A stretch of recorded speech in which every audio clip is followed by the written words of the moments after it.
ගඟක් තියෙනවා. හරිද?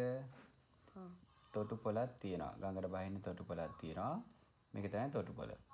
හරිද? එතකොට ගඟ ගලන්නේ මේ පැත්තට. පල්ලෙහාට.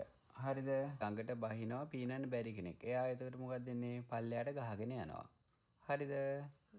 පල්ලෙහාට ගහගෙන යනවා. ඒ වගේම දැන් මෙතන පීනන්න පුළුවන් අයට යන්න පුළුවන් තැන් දෙකක් තියෙනවා. එකක් මේ ගඟේ උඩ පැත්තට යන්න පුළුවන්. ආයි ගඟෙන් එහා පැත්තට යන්නත් පුළුවන්. හරිද? එහා පැත්තට යන්නත් පුළුවන්. එතකොට යම් පිරිසක් ගඟෙන් උඩ පැත්තට යනවා. හැබැයි යම් තැනකදී මෙයාලගේ පීනන්න පුළුවන් ශක්තිය නැති වුණාට පස්සේ ඒක ඉවරුණාට පස්සේ නැවතත් එයාලා පල්ලෙහාට ගහගෙන එනවා.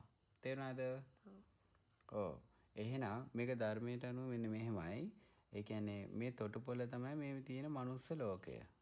අපි ඉන්න මනුස්ස ලෝකය. හරිද? එතකොට පීනන්න බැරි කෙනා ගඟෙන් පල්ලෙහාට යනවා කියන්නේ පින නැති කෙනා මේ සතර අපායට වැටෙනවා. සතර අපාය. හරිද?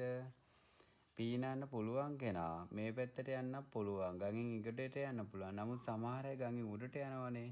ඒ උඩට යන අය තමයි ඔය බ්‍රහ්මයි දිව්‍ය ලෝක කියන. බ්‍රහ්ම ලෝක 20යි දිව්‍ය ලෝක 6යි කියන්නේ. මොකද හේතුව එයාලගේ පින ඉවරුණ ගම නැවත එයා මනුස්ස ලෝකෙට සතර අපාය වැටෙනවාමයි. සතර අපාය වැටෙනවාමයි එයාලා. එතකොට සමහර යම් පිරිසක් පීනන්න පුළුවන් ප්‍රඥාව තියෙන අය මේ ගඟෙන් එහා පැත්තට පයින්නවා. ඒක තමයි නිවන කියන්නේ. එයාලා නැවත මේ ගඟේ කිසිම දෙයකට අහු වෙන්නේ නැහැ. ගඟෙන් එගොඩට ගියපු කෙනා එයා නිවන් දකින්නනේ. එයා මෙන්න මේ බ්‍රහ්ම ලෝක 20යි දිව්‍ය ලෝක 6යි සතර පායයි කියන මේ තල 30කට අහු වෙන්නේ නැහැ. එයා සසර ගමන කෙලවර කරපු කෙනෙක්. කියන්නේ මේ සසරේ ගමනේ කිසිම ක්‍රියාවලියකට එයා අහු වෙන්නේ නැහැ. තේරුණාද?